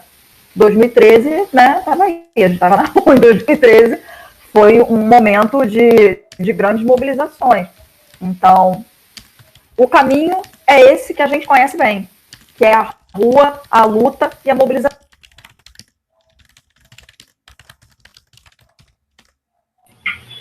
Finalizou, Jaqueline? Sim. Estão ouvindo agora? Agora estamos. Então, não. Então tá. Eu tive que mudar aqui o celular. Tem um minutinho ainda do tempo da Jaqueline e da tese de vocês. Se quiser falar alguma coisa rapidinho. Eu vou falar. Não dá para abrir a câmera. Eu vou falar então. Não, é só para o Thiago falou em relação às teses que não vieram hoje, né? E eu particularmente lamento que elas não tenham vindo hoje, porque isso para mim denota falta de compromisso com o debate. Isso denota oportunismo puro do qual elas foram acusadas e que elas deveriam ter a dignidade de aqui se fazer presente para poder defender as suas teses, né? E eu ia fazer uma pergunta para caso alguma dessas pessoas viessem à nossa reunião de hoje, para entender se a opção pelo Lula no primeiro turno tem a ver com o fora Bolsonaro, com o mal maior como eles afirmam, ou tem a ver com a possibilidade de chegar ao poder via atalho, ou seja, na possibilidade de ter um ministério, de ter um secretariado, porque nós sabemos que se o Lula ganhar as eleições, provavelmente vai indicar alguém do PSOL para o ministério. E se o Freixo, apesar de ter saído do PSOL, ganhar as eleições para governador, ele também deve indicar alguém, porque o Freixo saiu do PSOL, mas tem muitos apoiadores dele lá dentro que estão fazendo essa ponte com essas correntes. Então, assim, eu queria deixar aqui para o debate, mas já que eles não estão presentes, fica essa pergunta para as próximas intervenções, do qual eu participarei, né, estarei ali questionando questionando tudo que precisa ser questionado, porque o pessoal está correndo um sério risco de se degenerar. Obrigado. Beleza, Marcos. Então o próximo agora é pessoal que ousa lutar por um pessoal independente. Carlos, 5 minutos aí, tá? Valeu, camaradas. Então, de novo, agradecer esse espaço importante de construção partidária, de debate. Lamentar de novo, como disse o Siddhartha, a decisão da direção nacional de manter o calendário presencial desse congresso. Vocês estão me ouvindo? Deu uma travada aqui. Sim. Ah, tá, deu uma travada na imagem, desculpa. E dizer assim, primeiro que eu concordo com o camarada que falou que as teses que não estão presentes é porque sentiram que não tem audiência no pessoal de Maricá, né? Sentiram que o debate que eles estão propondo de conciliação, de esperar 2012 para a gente decidir o que vamos fazer no processo eleitoral, não tem audiência no pessoal de Maricá. Isso, para mim, é positivo. Isso, a ausência deles denota isso, certo? Segundo, dizer que, de novo, nós não antecipamos o debate eleitoral. O debate eleitoral está na rua, o povo está debatendo, seja pela volta do Lula ao cenário, seja pela antecipação que fizeram em São Paulo, que lançaram Boulos candidato a governador sem consultar qualquer instância partidária. Certo? Queria saber qual é a instância partidária que debateu que Boulos seria candidato a governador. Óbvio que ele fez uma excelente campanha. Aliás, uma excelente campanha com uma frente de esquerda, sem o PT no primeiro turno, certo? Era PSOL, PCB, UP e etc., sem essa frente que eles estão propondo agora. Certo? Foi assim que o Boulos foi para o segundo turno, né? Com candidatura, inclusive, do PT disputando o primeiro turno. Então, portanto, não justifica essa proposta de aliança que os companheiros estão fazendo com o pessoal. E, por último, dizer assim, nós acreditamos que, a despeito da decisão da direção nacional, as plenárias do PSOL vão continuar debatendo as eleições, né? Porque isso está na ordem do dia, junto com tirar o Bolsonaro. E aí queria responder a pergunta que o companheiro fez. Após tirar o Bolsonaro, como disse o Siddhartha, nós precisamos permanecer na rua, lembrando que o vice do Bolsonaro é um militar orgânico de direita, né? Um cara que defendeu a ditadura, que tem uma política nefasta para o povo brasileiro. Nós vamos ter que continuar na rua para retirar o Mourão, porque se sofrer impeachment, quem assumir vai ser o Mourão. Então precisamos permanecer em mobilização para retirar também o Mourão e a gente conseguir fazer com que garanta as eleições, assuma uma outra instituição, ou o STF, enfim, o que diz a Constituição, para garantir as eleições de 2022 e lá sim a gente apresentar o nosso programa potente, né, um programa democrático, popular, ecossocialista, contra todas as opressões, né, para a gente debater com a população. Mas isso nós vamos precisar fazer desde agora, no calor da luta. Infelizmente, existem algumas conjunturas que nós não temos como separar. Agora nós vamos lutar só pela fora Bolsonaro. Agora nós vamos lutar só para tirar o Bolsonaro. Aí, ano que vem, nós vamos discutir a eleição. Nós não temos tempo para isso. No calor da luta, como aconteceu no conjunto da América Latina, nós precisamos apresentar alternativa, dizer que esse governo não dá, que o Mourão se assumir no lugar do Bolsonaro quando ele cair também não tem o mesmo programa político. Precisamos defender a classe trabalhadora da retirada de direitos. A nossa avaliação é que o pessoal tem um papel fundamental. É o único que pode chegar e dizer: Nós não participamos dos governos petistas, fomos críticos, continuamos sendo críticos. Não vamos entrar nessa de frente ampla eleitoral. Vamos disputar com o nosso programa, e o nosso programa tem que ter capacidade de entrar no coração e nas mentes do conjunto da classe trabalhadora, dos trabalhadores, das trabalhadoras, empregados ou não. Precisamos, no centro do nosso programa, precisa estar a questão do trabalho, certo? A maioria da nossa população, da nossa classe, está desempregada ou subempregada. Ou porque uma outra questão que nós precisamos debater é a questão da SEDAI. Por que o conjunto da classe não se mobiliza para defender a SEDAI? Porque a SEDAI não é uma empresa pública com participação popular, ela é uma empresa que é privatizada pelos setores da burguesia. E por isso que na Baixada Fluminense, por exemplo, as pessoas não se batem para defender a SEDAI, porque lá não cai água todo dia. Lá as pessoas precisam ter cisterna, 2 caixas, porque a água cai uma vez por dia.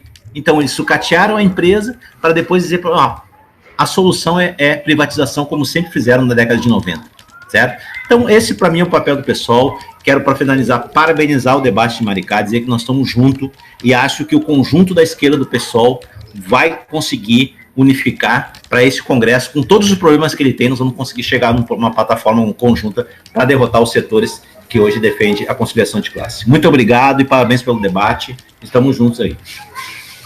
Beleza, Carlos. Jaqueline está no chat, ele falando, não é só na Baixada, no Maricá também, quase não tem lugar com água. E quando tem, cai uma vez na vida e tá na morte, né? Enfim, isso é pulverizado pelo Estado, né? A próxima tese, então, a responder as perguntas é do Rômulo, né? Eu não estou achando aqui para ler. Aqui. Por um partido revolucionário da classe trabalhadora, tá? Então, Rômulo, pode ir lá, 5 minutos. Tá bom. Vamos lá. A pergunta do Tiago, ele perguntou, algum impedimento para uma tese em comum das correntes mais radicais, né? E aqui eu cito Marx, né? Cada passo no movimento real é mais importante do que uma dúzia de programas. Eu acho assim, impedimento, na verdade, burocrático, né? O tempo das teses congressuais já passou. Mas eu acho que o mais importante é uma aliança para formar chapa, uma aliança tática. Eu não acho que há impedimento, na verdade, eu acho que é uma necessidade. Porque a majoritária está fortalecida e ela tem tudo para, pelo formato do Congresso, levar grande parte da direção nacional. Então, sim, há uma necessidade de ter uma aliança, uma unidade de ação, uma aliança tática de todas as correntes que têm pontos muito concretos em comum, que primeiro, um repúdio a essa submissão do pessoal à política do PT, uma crítica à política petista de conciliação de classes.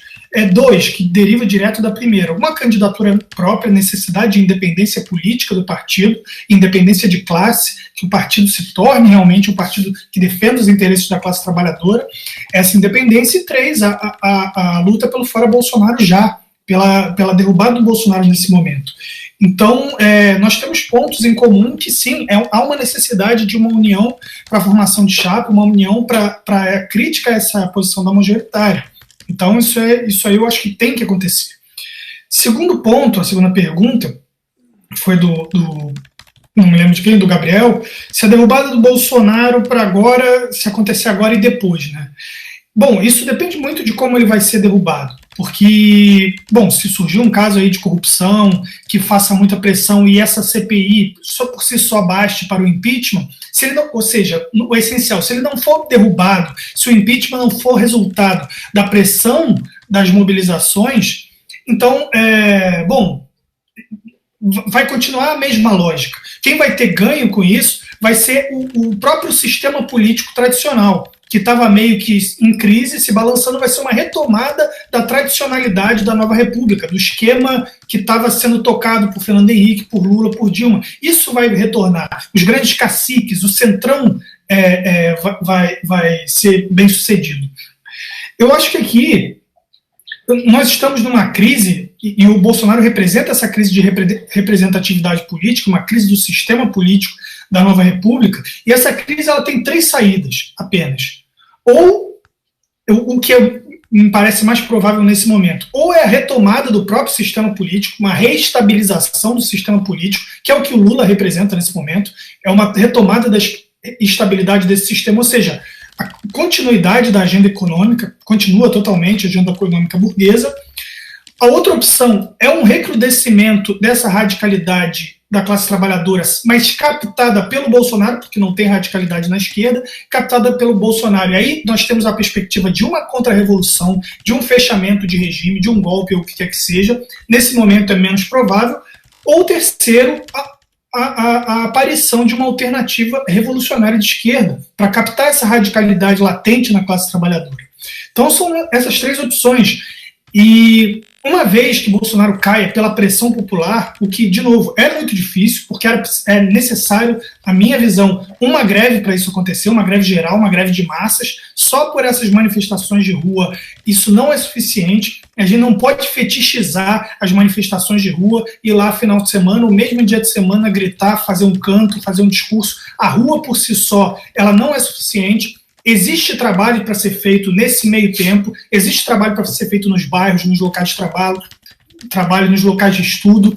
O trabalho do partido é precisamente fazer essa mediação dos interesses mais imediatos da classe com uma perspectiva de futuro, de alternativa radical. É preciso fazer isso. Por enquanto, o que a gente está fazendo é basicamente um trabalho defensivo, de apoio e defesa a esse sistema que está aí. E aí, enquanto a gente fizer isso, a classe vai escolher aquele que fala que vai mudar tudo isso que está aí, que vai xingar o judiciário, que vai xingar o legislativo.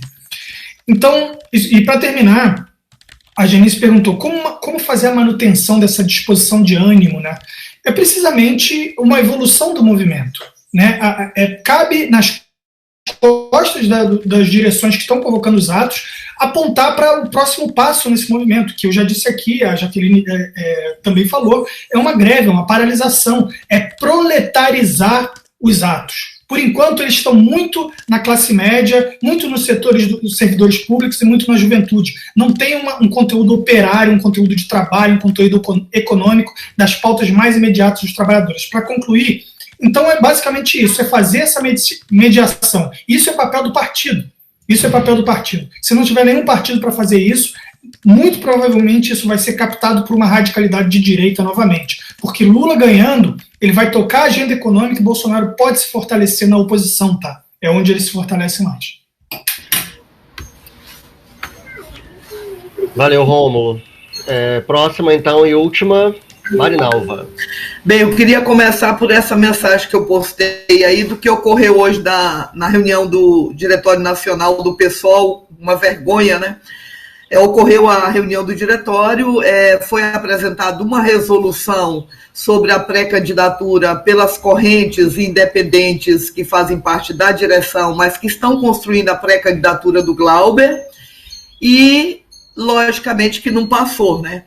Em seguida, de uma forma imediata, a Folha publicou, a imprensa burguesa publicou uma manchete, eu não sei se vocês tiveram acesso, dizendo que pré-candidatura do PSOL tinha sido derrotada na diretoria nacional. Aquelas manchetes plantadas, infelizmente, pelos nossos dirigentes dessas correntes aí, porque como é que a Folha de São Paulo ia ficar sabendo de tal notícia de imediato? E de forma equivocada. O Glauber agora acabou de publicar e tuitar que o que aconteceu, na verdade, é que não foi derrotada, não houve decisão sobre. A decisão será tomada nas instâncias do partido. Então, primeiro isso que eu gostaria de dizer, de como essas correntes do nosso partido, que defende o lulismo, a adesão ao lulismo, está operando contra o nosso próprio partido. Sobre a questão de formar uma chapa, a nossa tese da esquerda radical, ela é composta por 7 correntes, mais um monte de dependente, então eu não tenho nenhuma autoridade para isso. Mas, por outro lado, todas as correntes que estão aqui hoje apresentando estão defendendo a pré-candidatura, que estão aqui hoje em Maricá fazendo defesa, estão defendendo a pré-candidatura. E defendendo não é só defender a pré-candidatura, é defendendo um programa do partido anticapitalista, anti-imperialista, e a partir disso nós temos aí, logicamente, uma síntese de que nós podemos ter algumas diferenças, mas temos um acordo de que o principal é que nós precisamos ter esse programa do partido. um programa que não seja só um programa emergencial de vacina no braço, comida no prato, porque isso é emergencial e isso é o que a classe trabalhadora, os mais pobres estão gritando, mas se nós queremos avançar, nós temos que ir além das pautas emergenciais. E para isso o pessoal precisa construir esse programa e eu vejo muito acordo entre nós. Ou seja, a rua agora é uma frente ampla, amplíssima. Mas ao mesmo tempo, nós temos que estar avançando, que o pessoal pode sim, e por isso que a gente lança uma pré-candidatura, não é só pelo simples de ter nome, mas também aproveitar este momento para fazer esse debate sobre os problemas da classe trabalhadora e da população em geral, mas no sentido de avançar da emancipação dessa classe. Um exemplo que nós temos aí é sobre as contra-reformas em curso, as privatizações, que isso destrói a contra-reforma administrativa, retira todos os direitos básicos da população, direitos básicos como saúde e educação, que já vem sendo retirado há algum tempo, mas que com a dita cuja vai ser detonado. E que nós sabemos que tem muitos setores aí aliados que estão votando com Bolsonaro e querem essas reformas. Nos estados e nos municípios, a mesma coisa. Aqui em Niterói, por exemplo, nós tivemos aprovada a contra-reforma da Previdência, com o PT votando, o PCdoB votando, assim como em muitos estados. Então, temos que vão estar na rua com a gente para derrubar o Bolsonaro, vão estar sim, mas eles não estarão na rua com a gente para derrubar essa pauta, para derrubar essas questões que atingem diretamente a classe trabalhadora. Daí a nossa organização tem que ser no sentido do movimento crescente para estar apresentando este programa anti-imperialista, anticapitalista, um programa que seja da classe trabalhadora, no sentido de construir uma greve geral, porque só uma greve geral consegue barrar tudo isso. Isso não é um processo de imediato e nem ocorre por decreto, ocorre por mobilização, ocorre pela questão dos estados estarem se mobilizando, nas pautas salariais, na questão de outras que cada estado tem também. E o pessoal, ele só vai conseguir cumprir essa tarefa se ele se apresentar para a população brasileira com um programa radical, gente. Não é um programa da esquerda da ordem ou da ex-esquerda da ordem, que cada hora se aproxima mais. Eu costumo dizer, olha, quando vocês estão defendendo aí essa unidade para derrotar Bolsonaro nas urnas, você pode derrotar Bolsonaro nas urnas, mas você não derrota o bolsonarismo, você não derrota um programa que vai acabar com os direitos da classe trabalhadora. Você vai assinar, na verdade, a Carta do Banco Mundial, né? Nós sabemos muito bem por isso.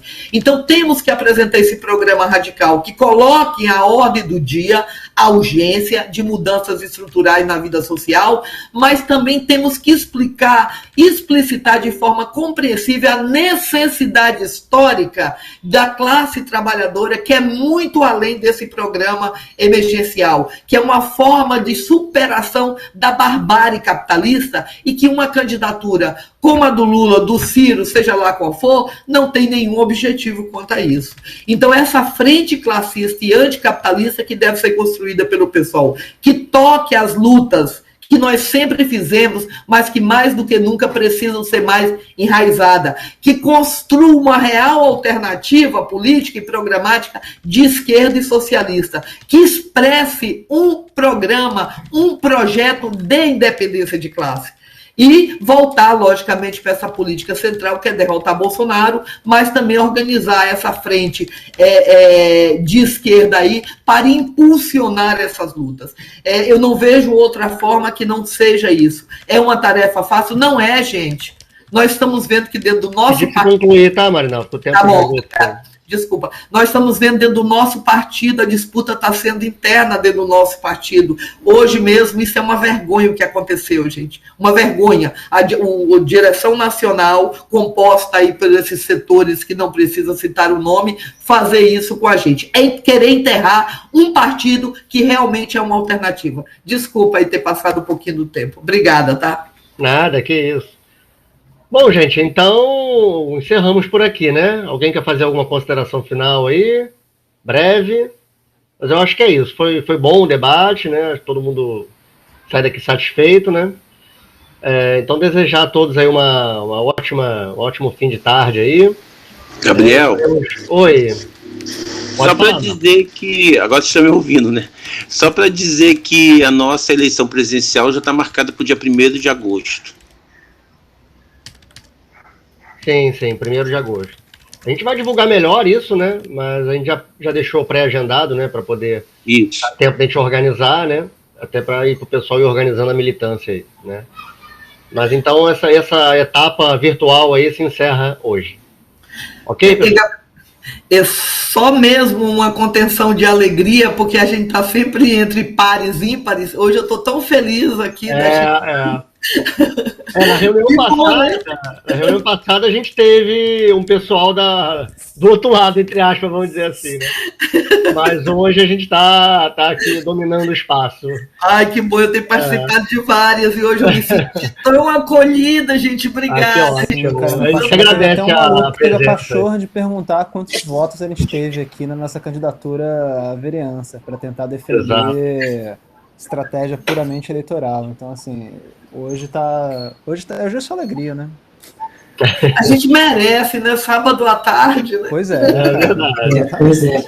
Gente, obrigado, hein? Valeu. Muito bom. Gente, fina, elegante e sincera apenas agora. Só vamos aceitar assim.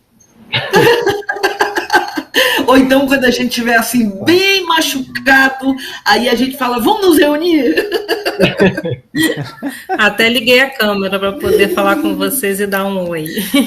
Muito valeu, bom, Bia. gente, o debate. Foi muito legal. E é bom a gente, pelo menos, perceber que dentro do partido a gente tem pessoas que se afinizam com os pensamentos, né? Isso nos dá motivação para continuar na luta. Vamos juntos, gente. Vamos vencer essa aí. Obrigada, tá? Valeu. Bom final de semana a todos aí. Obrigado, gente. Um abraço a todos. Tchau, tchau.